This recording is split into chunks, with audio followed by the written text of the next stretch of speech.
अभियंत्रा के e learning portal पे आपका स्वागत है। मैं हूं प्रीतम कुमार सिंह और आज के लेक्चर में हम लोग इंडियन कॉन्स्टिट्यूशन के बारे में समझेंगे। ठीक है, भारतीय संविधान के बारे में जानेंगे। तो आज का पहला जो टॉपिक है वो है historical background of Indian constitution, मतलब कि भारतीय संविधान का हिस्टोरिकल बैकग्राउंड। ठीक है, तो इसमें हम क्या समझेंगे कि क्या क्या स्टेप्स हुए थे, क्या क्या इंपॉर्टेंट डेट्स थी और कौन कौन से लोग थे इसमें पूरे कॉन्स्टिट्यूशन के बिहाइंड। फिर हम समझेंगे पार्ट्स ऑफ इंडियन कॉन्स्टिट्यूशन के बारे में, एक ब्रीफ इंट्रोडक्शन ले लेंगे, कौन कौन से पार्ट में क्या क्या बातें की गई हैं, कौन कौन से आर्टिकल्स हैं, ये समझ लेंगे हम लोग वहां पे। फिर प्रियम्बल्स ऑफ इंडियन कॉन्स्टिट्यूशन के बारे में समझेंगे, मतलब क्या क्या प्रस्ताव हैं आपके इंडियन कॉन्स्टिट्यूशन के। ठीक है, तो सबसे पहले स्टार्ट करते हैं हम लोग हिस्टोरिकल बैकग्राउंड से। सबसे पहले एम्परर अशोक मौर्य ने क्या किया था कि पत्थर, स्तंभ और छोटी चट्टानों, यानी कि क्या हो गया, पत्थर मतलब कि आपके बड़े बड़े रॉक्स, फिर स्तंभ मतलब पिलर्स और छोटी चट्टान मतलब कि माइनर रॉक्स, इन सब पे क्या किया था, इनग्रेविंग करा दी थी। ठीक है, मतलब कि उन्होंने कुछ रूल्स बनाए थे और उस पर क्या किया था, उन्होंने लिखवा दिए थे, ताकि जो भी उनकी पब्लिक है ना, जनता है उनकी, वो उनको देख के अपने उस रूल्स को फॉलो कर सके। ठीक है, और हर एक लोगों के लिए वो एक्सेसिबल होए, ऐसा उन्होंने कर दिया था। इन्हीं को हम लोग अशोक के शिलालेख बोलते हैं। ठीक है, यानी कि अगर इंग्लिश में बोला जाए तो एडिक्ट्स ऑफ अशोक। ठीक है, हमारे भारतीय संविधान के विकास में बहुत सारे स्टेप्स हुए थे। ठीक है, जिसमें पहला था regulating act 1773, then Pitt's India act 1784, then charter act of 1813, then charter act of 1833, then charter act of 1853, then government of India act of 1858, then Indian council act of 1861, then Indian council act of 1892, then Morley Minto reforms in 1909, then Montague Chelmsford reform in 1919, then Government of India Act 1935, then Indian Independence Act 1947। ये कुछ historical backgrounds थे जो कि बहुत सारे steps थे, जिसके बाद में हमारा जो कॉन्स्टिट्यूशन था वो कंप्लीटली डेवलप हो पाया था। ठीक है, मेनली हमको हमारे सिलेबस में जो एसएससी जेईई का सिलेबस है उसमें ये दोनों के जो बीच में जो इवेंट्स हुए थे वो ज़्यादातर पूछे जाते हैं, तो हम लोग इन्हीं के बारे में बात करेंगे। इवन इसके बाद वाले जो इसके बाद वाले इवेंट्स थे 1947 के जो बाद वाले इवेंट्स थे उनके बारे में हम ज़्यादातर ध्यान से पढ़ेंगे। ठीक है, ये सारे टॉपिक्स हमारे एसएससी जेईई में नहीं पूछे जाते, इससे पहले वाले। ठीक है, हाँ, ये ईयर कभी कभी पूछ लिया जाता है कि आपका जो पिट्स इंडिया एक्ट था वो किस ईयर में आया था। ठीक है, या फिर मॉर्ले मिंटो सुधार जो था ये कब आया था। ठीक है, तो इसके बारे में थोड़ा पढ़ लीजिएगा आप लोग। वैसे इनको डिटेल में पढ़ने की जरूरत नहीं है, आपके जो आईएएस और पीसीएस की तैयारी करते हैं उनको इसके बारे में डिटेल में पढ़ने की जरूरत होती है। ठीक है, एसएससी जेईई में इतने डिटेल में नहीं आता। तो 1934 में एमएन रॉय ने पहली बार संविधान सभा के विचार में प्रस्ताव रखा था। ठीक है, पहली बार उन्होंने बोला था कि हमको एक कॉन्स्टिट्यूएंट असेंबली बनानी चाहिए, यानी कि संविधान सभा बनानी चाहिए। ठीक है, 1935 में आईएनसी यानी कि इंडियन नेशनल कांग्रेस ने पहली बार एक आधिकारिक रूप से ऑफिशियली डिमांड किया था कि संविधान सभा बननी चाहिए। ठीक है, उसमें क्या था, हमारे कंट्री में ब्रिटिशर्स रूल करते थे। ठीक है, तो हमको अपने कंट्री में कुछ भी एक ऑफिशियली कुछ काम करना होता था तो हमको उनसे परमिशन लेनी पड़ती थी। तो पहली बार 1935 में आईएनसी ने उनसे बोला था कि हमको एक कॉन्स्टिट्यूएंट असेंबली बनानी है। और 1938 में जवाहरलाल नेहरू ने आईएनसी की तरफ से घोषणा की थी कि जो संविधान सभा है यानी कि कॉन्स्टिट्यूएंट असेंबली है वो बिना किसी बाहरी हस्तक्षेप, मतलब कि उसमें कोई भी अंग्रेज लोग पार्टिसिपेट नहीं करेंगे और हम इंडियंस मिलकर ही उस संविधान सभा को बनाएंगे। उसमें सारे मेंबर्स जो होंगे वो इंडियंस होंगे।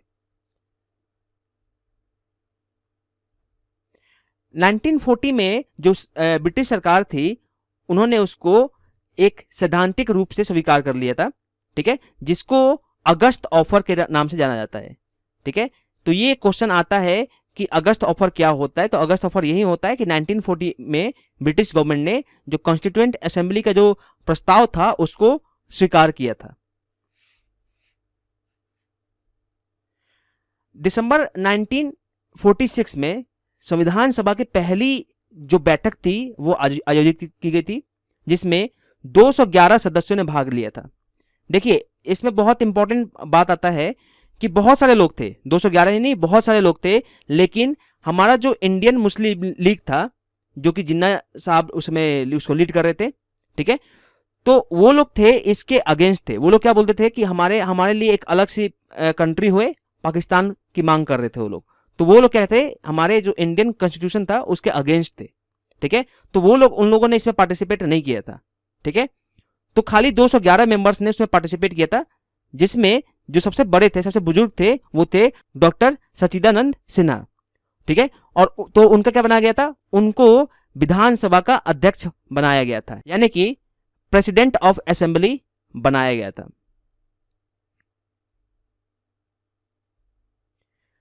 उसके बाद में भारत के संविधान को लिखने में 2 साल 11 महीने और 18 दिन लगा था। देखिए ये बहुत इंपॉर्टेंट क्वेश्चन है, ये टॉपिक बहुत इंपॉर्टेंट है। ये क्वेश्चन बहुत बार पूछा जा चुका है कि भारत का संविधान कितने दिन में बनकर तैयार हुआ था। उसका जो फ्रेमवर्क था, जो पहला जो संविधान बन के आया था, वो कितने दिन में बनकर तैयार हुआ था, तो टाइम लगा था उसमें 2 साल 11 महीने और 18 दिन। इसको हमारे इंडिया में 26 नवंबर 1949 को अपनाया गया था। उसके बाद में 24 जनवरी 1950 में 284 लोगों ने इस पे साइन किया था, ठीक है। और उसके 2 दिन बाद में, यानी कि 26 जनवरी 1950 को ये अपने इंडिया में लागू हो गया था, ठीक है। प्रभावी की जगह पे जो लागू वर्ड आता है वो ज्यादा सुटेबल होता है, ठीक है। लागू हो गया था। विधानसभा के कुछ प्रमुख समितियां और उनके जो हेड थे उनके नाम समझ लेते हैं। पहला था यूनियन पावर कमेटी, जिसके हेड थे जवाहरलाल नेहरू जी। देन यूनियन संविधान समिति, यानी केंद्रीय संविधान समिति या फिर यूनियन कॉन्स्टिट्यूशन कमेटी, इसके भी हेड थे जवाहरलाल नेहरू जी। उसके बाद आते हैं प्रांतीय संविधान समिति, यानी कि प्रोविंशियल कॉन्स्टिट्यूशन कमेटी, और उसके हेड थे सरदार पटेल जी। उसके बाद आते हैं ड्राफ्टिंग कमेटी। ड्राफ्टिंग कमेटी के हेड थे डॉक्टर B.R. अंबेडकर जी, ठीक है। ये इंपॉर्टेंट क्वेश्चन आता है, पूछा जाता है कि कौन थे ड्राफ्टिंग कमेटी के हेड, तो वो थे B.R. Ambedkar ji. Now advisory committee on fundamental rights, minorities and tribal and excluded areas, मौलिक अधिकार, अल्पसंख्यक और जनजातीय और बहिष्कृत क्षेत्रों पर सलाहकार जो समिति थी, उसके हेड थे सरदार पटेल जी। अच्छा, इनके अंदर बहुत सारी अदर समिति भी थी, ठीक है, तो मैं उनको डिटेल में मैंने नहीं लिखा है, ठीक है। सरदार पटेल जी जो थे ये इनके हेड थे। उसके बाद में था रूल्स ऑफ प्रोसीजर कमेटी, मतलब प्रक्रिया समिति के नियम जो थे वो कौन बना रहे थे, वो बना रहे थे अब हमारे डॉक्टर राजेंद्र प्रसाद जी। और ये कौन थे, हमारे पहले राष्ट्रपति थे स्वतंत्र भारत के। स्टेट कमेटी मतलब जो भी आपके जो राज्य थे उस समय के जो नेता थे, वो हमारे जितने भी राज्य थे उस समय, उन सबको भारत के अंदर यूनाइट कर रहे थे, भारत के नाम के अंदर यूनाइट कर रहे थे, ठीक है।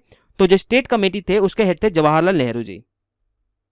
देन स्टीयरिंग कमेटी जो थे वो डॉक्टर राजेंद्र प्रसाद जी उसके हेड थे, जो उसका संचालन करती थी इस पूरे कॉन्स्टिट्यूशन के लेखन कार्य का। जनवरी 2020 तक इसमें अब तक 104 संशोधन हुए, और हर एक संशोधन के लिए हमारे विधानसभा में एक प्रस्ताव रखा जाता है, ठीक है। और उस प्रस्ताव को हम लोग बोलते हैं बिल। आपने सुना होगा कि बिल पास करा लिया, बिल को ले गए वहां पे, तो ये सब क्या होता है, प्रस्ताव होता है। पहला जो प्रस्ताव हुआ था, पहला जो संशोधन हुआ था वो 1951 में हुआ था। देखिए ये बहुत इंपॉर्टेंट क्वेश्चन हो जाता है कि पहला संशोधन जो संविधान में था वो कब हुआ था, तो वो हुआ था 1951 में, ठीक है, जिसमें सामाजिक और आर्थिक रूप से पिछड़े जो लोग थे उनकी उन्नति के लिए जो हमारे जो स्टेट था या फिर हमारा नेशन था उसको सशक्त किया जाए, ठीक है ना, ताकि उनको प्रोत्साहन मिले और वो अपने बहुत सारे जो कला का प्रदर्शन कर सके या फिर अपने फील्ड में वो आगे बढ़ सके। फिर संपदा और आदि के अधिकरण के लिए भी क्या किया गया, कानून बनाया गया, ताकि कोई और उस पर गलत अधिग्रहण ना कर ले। इसके बाद भूमि के लिए भी उन्होंने 9th शेड्यूल जोड़ा, जिसके अंदर उन्होंने बात की थी कि कैसे कौन भूमि के कौन आधिकारिक पर्सन होगा और उसके अलावा कोई और उस पर हस्तक्षेप ना करे, इसके लिए उन्होंने 9th शेड्यूल बनाया था। बोलने और अभिव्यक्ति की स्वतंत्रता पर भी जो प्रतिबंध थे उसके 3 आधारों को जोड़ा गया, ठीक है, सार्वजनिक आदेश, विदेशी राज्य के लिए जो मैत्रीपूर्ण संबंध थे और अपराध के लिए जो उकसाते हैं लोग उसके लिए प्रतिबंध जो थे वो उचित बनाया गया, बताया गया, ठीक है। मतलब क्या था कि देखो हमारे देश में क्या है, हमारे देश में freedom of speech and expression, मतलब क्या था कि बोलने की अभिव्यक्ति जो होती है ना ये बहुत एक वास्ट है, मतलब ओपन है सबके लिए। लेकिन कुछ लोग होते थे क्या करते थे, इसका गलत फायदा उठाते थे, ठीक है। वो क्या करते थे, हमारे देश के खिलाफ में, हमारे किसी नेता के खिलाफ में लोगों को भड़काते थे या फिर कुछ उल्टी सीधी बातें भी बोलते थे। तो क्या बोला गया कि ये जो है गलत बात है, आप ऐसे किसी को भड़का नहीं सकते हो। तो उसके खिलाफ में क्या किया उन्होंने कानून बनाया और उसको क्या बोला गया कि ये एक ऑफेंस है, ठीक है, ये एक अपराध है, आप किसी के साथ में ऐसे नहीं कर सकते हो। इसके अलावा एक बात और बोली गई कि आप किसी भी विदेशी राज्य के साथ में मैत्रीपूर्ण संबंध नहीं कर सकते हो, ठीक है, मतलब कि आप अपराध के मंशा से मैत्रीपूर्ण संबंध नहीं कर सकते हो। तो उसके बाद उन्होंने क्लॉज भी डाला था कि बशर्ते राज्य द्वारा किसी व्यापार या व्यवसाय का राज्य व्यापार और राष्ट्रीयकरण व्यापार तथा व्यवसाय के अधिकार के उल्लंघन के आधार पर अमान्य ना हो, ठीक है। मतलब क्या बोला गया कि जो भी हमारे पास ट्रेडिंग थी, ट्रेडिंग के हिसाब से हम लोग कोई भी रूल्स जो थे वायलेट नहीं कर सकते थे, तब तक हम लोग फ्रीडम ऑफ स्पीच को यूज कर सकते थे किसी अन्य स्टेट या फिर कंट्री के साथ में। फिर कुछ 4 इंपॉर्टेंट हमारे संशोधन आते हैं जो कि अभी लेटेस्ट थे, तो ये एज अ करंट अफेयर के हिसाब से बहुत इंपॉर्टेंट हो जाते हैं। तो करंट अफेयर के हिसाब से हमारे पास बहुत इंपॉर्टेंट हो जाते हैं। पहला है कि 100th अमेंडमेंट कौन सा हुआ था, जो 100वां संशोधन था वो क्या था, वो हुआ था 2015 में। इसमें क्या बोला गया था, भारत और बांग्लादेश के बीच में जो भूमि सीमा है उसके ऊपर समझौता किया गया था। देखो हमारे पास में क्या है, अभी हमारे कंट्री की जो सीमाएं हैं वो तय नहीं है। जैसे कि अभी हमारे पास में अभी इस वक्त क्या है, हम लोग मैं ये वीडियो बना रहा हूँ जुलाई 2020 और अभी क्या है, चीन के साथ में हमारा एक वॉर टाइप में सिनेरियो क्रिएट हो गया है, ठीक है ना। चीन इस वक्त हमारे देश में घुसपैठ करने की कोशिश कर रहा है, ठीक है, क्योंकि हमारे बॉर्डर्स जो है वो फिक्स नहीं है, ठीक है। तो 2015 में हमने क्या किया था, भारत और बांग्लादेश के बीच में जो भूमि है उसको हमने सुलझाया था ना। 101वां जो संशोधन था उसमें क्या किया था हम लोग जीएसटी लेके आए थे, हमारे जो कंट्री के जो लीडर्स थे वो लोग जीएसटी लेके आए थे, ठीक है। और ये जो था आपका 1 जुलाई 2017 से लागू हो गया था। तो ये एक इंपॉर्टेंट पॉइंट आ जाता है कि जीएसटी कब से लागू हुआ, तो 1 जुलाई 2017 से लागू हुआ था। फिर 102वें संशोधन में हमने बात की थी कि जो भी पिछड़ा वर्ग आयोग है उसको हमने संवैधानिक दर्जा दिया था, ठीक है। फिर आता है 103वां, इसमें क्या किया था हमने, जो भी आर्थिक रूप से जो कमजोर वर्ग थे उनको हमने 10% का आरक्षण एक्स्ट्रा दिया गया था, ठीक है, इस संशोधन में। तो इससे पहले क्या था, जो हमारे पास में आरक्षण थे वो गर्ल्स के लिए था, गर्ल्स SC ST के अलावा के लिए था मेनली, ठीक है। लेकिन लोगों ने इस पर आवाज उठाई कि भाई ऐसा होता है कि जो जनरल कास्ट के लोग हैं या फिर ओबीसी के थे वो भी लोग कुछ बहुत पुअर हैं, जिनके पास खाने के लिए पैसा नहीं होता या फिर बहुत दिक्कतें होती है उनको अपने लाइफ जीने में, तो उनके लिए तो कुछ होना चाहिए। तो उसके लिए उन्होंने क्या किया कि जो भी कमजोर वर्ग है आर्थिक रूप से, उनके लिए हमने यहाँ पे 10% का जो रिजर्वेशन था वो दिया था। कौन से लोग थे वो थे इकोनॉमिकली वीकर सेक्शंस। 104वें संशोधन में बोला गया था कि जो लोकसभा और राज्य की विधानसभा है, लोकसभा और राज्य की जो विधानसभा है, उसमें SC ST के लिए सीट का आरक्षण जो था वो उसको इंक्रीज कर दिया गया। ठीक है, तो जैसे कि आप लोग देख सकते हो, हमारे जो भारत का जो कानून है या फिर संविधान है या फिर भारत के जो लोग हैं, वो कंटिन्यूअसली हमारे यहाँ पे जो पिछड़े वर्ग जो लोग हैं, जो कि SC और ST में आते हैं, उनको बढ़ाने के लिए कितना सारा काम किया जा रहा है। ना सबसे इंपॉर्टेंट क्वेश्चन आता है करंट अफेयर में कि कॉन्स्टिट्यूशन डे पहली बार कब मनाया गया। तो हमारे जो प्रधानमंत्री हैं श्री नरेंद्र मोदी जी, उनकी जब वो प्रधानमंत्री बने थे तो उनके शासनकाल में 26 जनवरी 2015 को पहली बार भारतीय संविधान दिवस मनाया गया था। तो ये था एक ब्रीफ एक historical background of Indian constitution. ठीक है ना, तो अब हम लोग आगे बढ़ते हैं।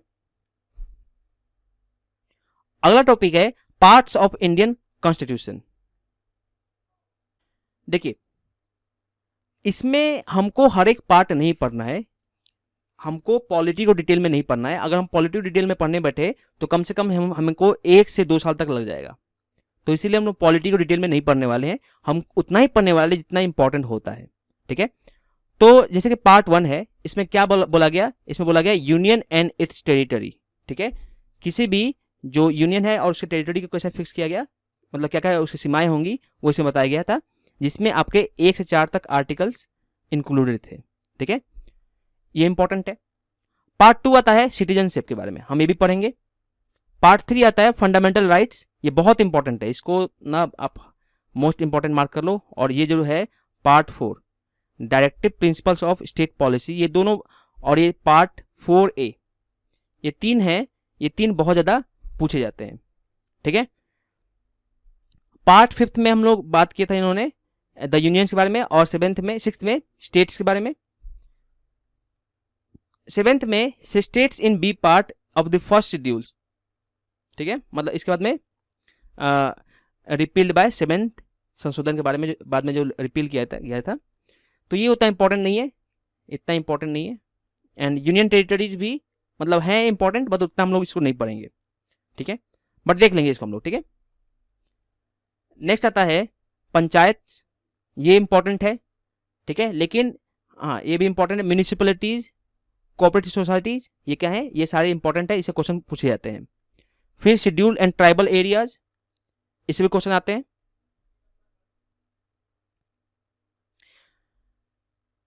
फिर अच्छा एक चीज और बता दूं आपको कि हम लोग इन सबको डिटेल में नहीं पढ़ेंगे, क्योंकि बहुत कम क्वेश्चन पूछे जाते हैं। आते तो हैं लेकिन बहुत कम क्वेश्चन पूछे जाते हैं, तो हम लोग इसको डिटेल में नहीं पढ़ेंगे। आपके कहाँ तक हो जाएंगे, ये सारा सारा जो होगा इसको हम लोग डिटेल में नहीं पढ़ेंगे, हम लोग जस्ट ऊपर ऊपर देख लेंगे कि कैसे कैसे क्या क्या चीज होती है। फिर आता है आपका स्पेशल प्रोविजंस। ठीक है, जो कि किसी क्लास के लिए रिलेटेड था, जैसे कि हमारे पास में वो था जो जम्मू एंड कश्मीर के लोगों के लिए स्पेशल प्रोविजन दिया गया था। ठीक है ना, फिर है लैंग्वेजेस, फिर इमरजेंसी प्रोविजंस, ये इंपॉर्टेंट है, इमरजेंसी प्रोविजंस इंपॉर्टेंट है। मिसलेनियस में से एक आध क्वेश्चन आ जाता है।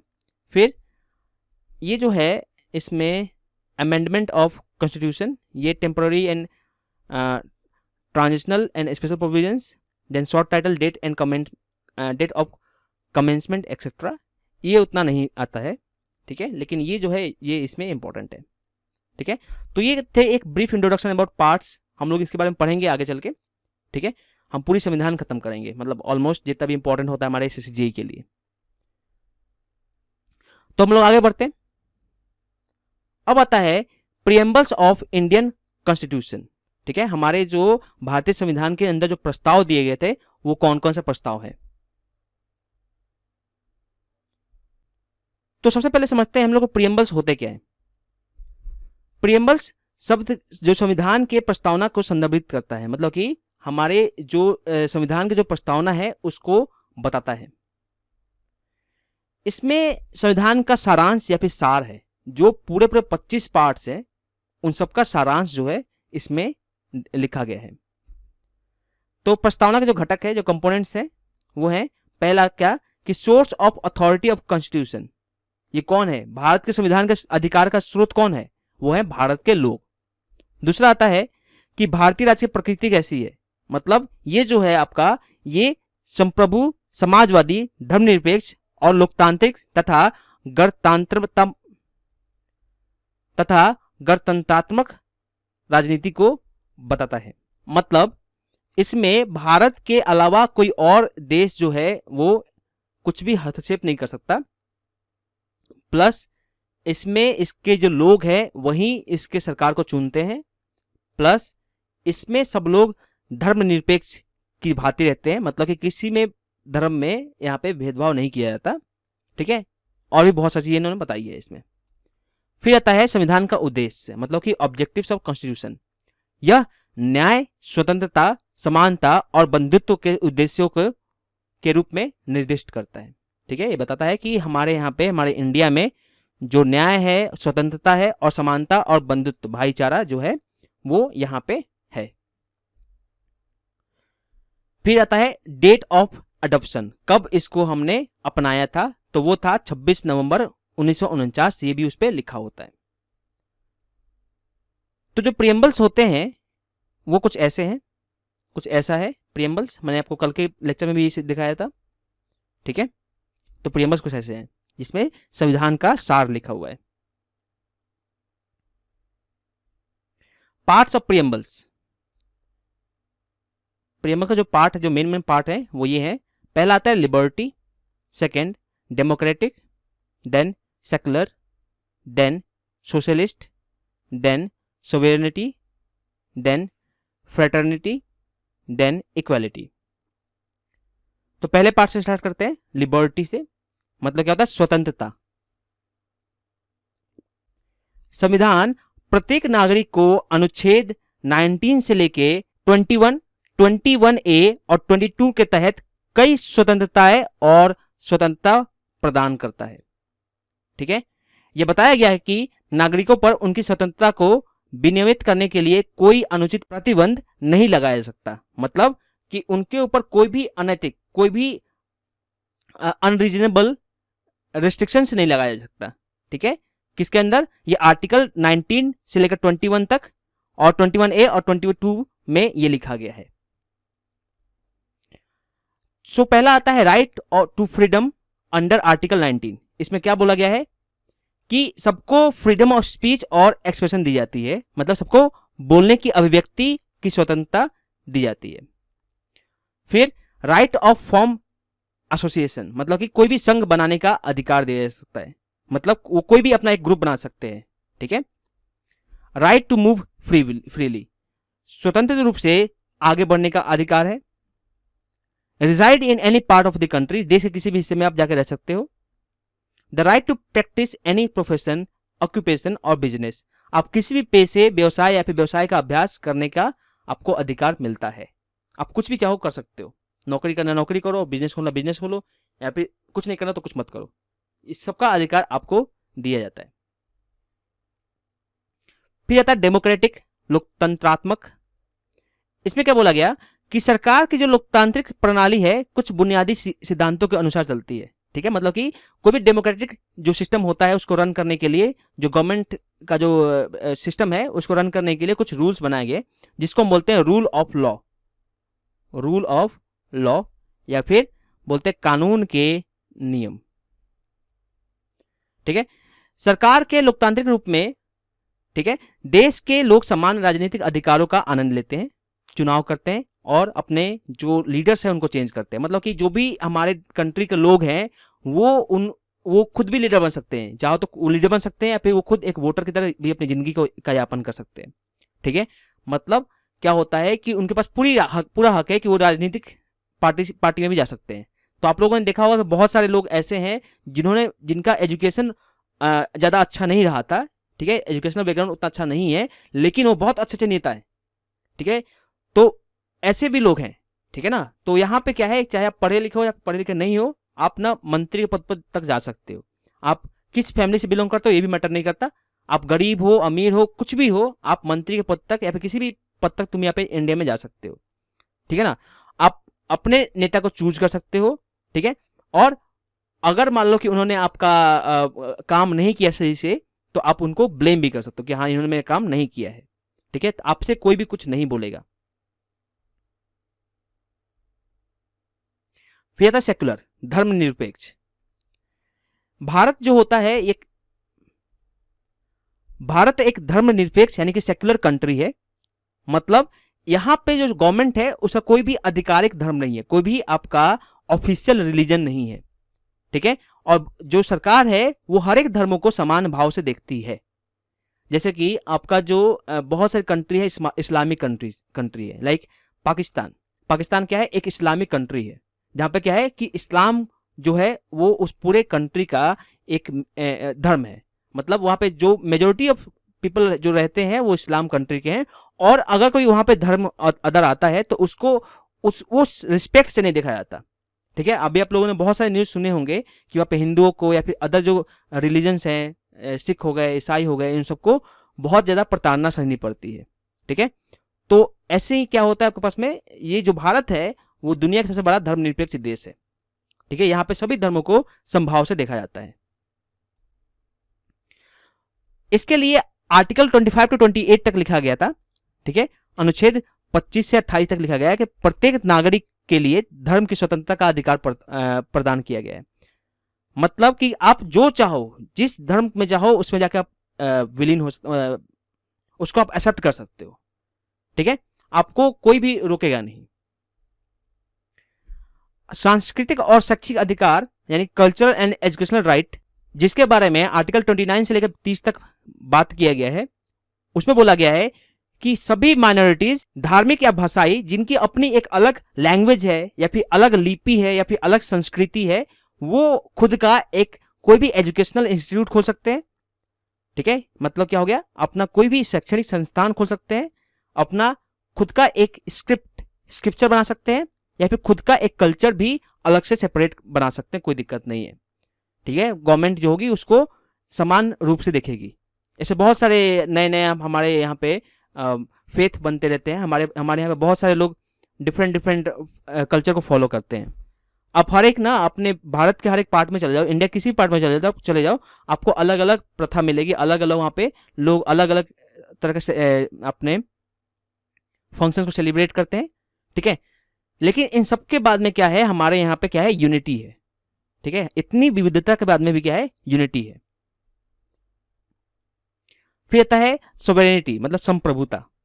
ये कहता है कि भारत सरकार जो है वो अपना आंतरिक मामले और बाहरी मामले में का जो निर्णय है उसको लेने के लिए खुद स्वतंत्र है। मतलब इसको कोई भी बाहर की जो कंट्री है, कोई और देश है, वो इसको रेगुलेट नहीं करता। भारत अपना डिसीजन, सारी डिसीजन खुद लेगा। फिर आता है फ्रेटर्निटी, मतलब कि भाईचारा। सभी भारतीय एक परिवार के सदस्य हैं, इसमें कोई भी नीच या फिर श्रेष्ठ नहीं है, सभी समान है और उन सबको समान अधिकार या फिर उन सबको समान कर्तव्य, मतलब कि सेम राइट्स एंड ड्यूटीज हमारी जो कॉन्स्टिट्यूशन है यानी कि संविधान है वो प्रदान करती है। फिर आता है इक्वलिटी, समानता। हमारा जो संविधान है वो कहता है कि कानून और सरकार के समक्ष सभी नागरिक जो है समान है। मतलब कि कोई भी हमारा जो रूल जो है, रूल और गवर्नमेंट सब पे समान रूप से लागू होती है, चाहे वो किसी भी जाति का हो, किसी भी धर्म का हो या फिर किसी भी जेंडर का हो, ठीक है। इन सब में भेदभाव नहीं किया जाएगा, उन सब पे समान तरह से रूल लगेगा, ठीक है। फिर बोला गया है कि अनुच्छेद आपका 14 से लेकर 18 तक, मतलब कि आर्टिकल 14 to 18 तक ये बोला गया है कि सभी भारतीय के अधिकारों की समानता की जो गारंटी है वो आपका संविधान लेता है। उनके जो नागरिक हैं, जो भारत के जो नागरिक हैं, उनको किसी भी धर्म, जाति जेंडर या फिर प्लेस ऑफ बर्थ यानी कि जन्म स्थान के हिसाब से कोई भी भेदभाव नहीं किया जाएगा। सब पे जो रूल्स होंगे वो इक्वली लागू होंगे। फिर कहता है कि आपका जो आर्टिकल है कौन सा 23 से लेकर 24 तक 23 टू 24 तक, उसमें यह बोला गया है कि आपको इसमें एक्सप्लॉइटेशन के अंदर बात की गई है, मतलब कि शोषण के खिलाफ जो अधिकार है उसके ऊपर बात की गई है। उसमें बोला गया है कि आपको बहुत सारे डिफरेंट मौलिक यानी कि फंडामेंटल राइट्स दिए गए हैं, किसके खिलाफ, शोषण के खिलाफ, आप उसको फॉलो कर सकते हो। पढ़ेंगे इसके बारे में हम लोग आगे। तो कुछ रिवीजन क्वेश्चंस पढ़ लेते हैं। पहला आता है who propose the idea of constituent assembly, संविधान सभा के विचार का प्रस्ताव किसने रखा था, तो वो थे एम एन रॉय। कौन से साल में ब्रिटिश गवर्नमेंट ने यह एक्सेप्ट किया था कि भारत का अलग से संविधान हो, तो वो था 1940, और इस इवेंट को बोला जाता है अगस्त ऑफ, ठीक है ना।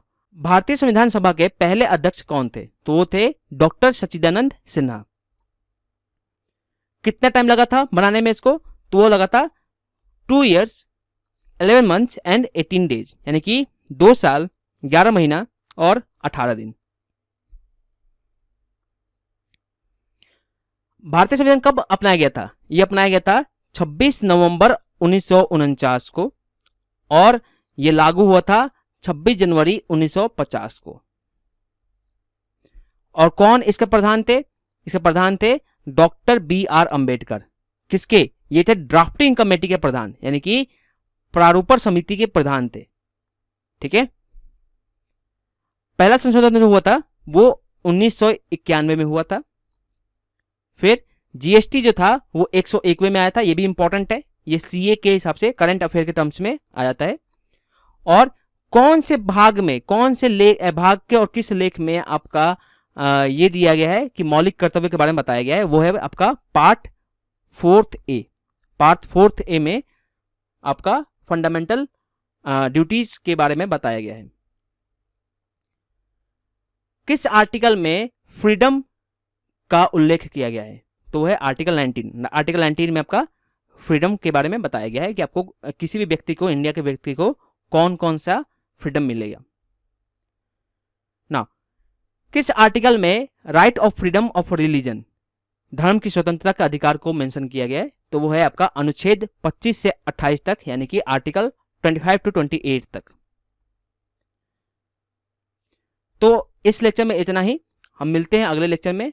अगर आपको कोई डाउट आता है तो आप कमेंट कर सकते हो या फिर आप हमको मेल कर सकते हो educadohub@gmail.com पे, या फिर हमारी वेबसाइट www.educadohub.org पे आप लोग जाके वहां पे हमसे क्वेश्चन पूछ सकते हो, ठीक है।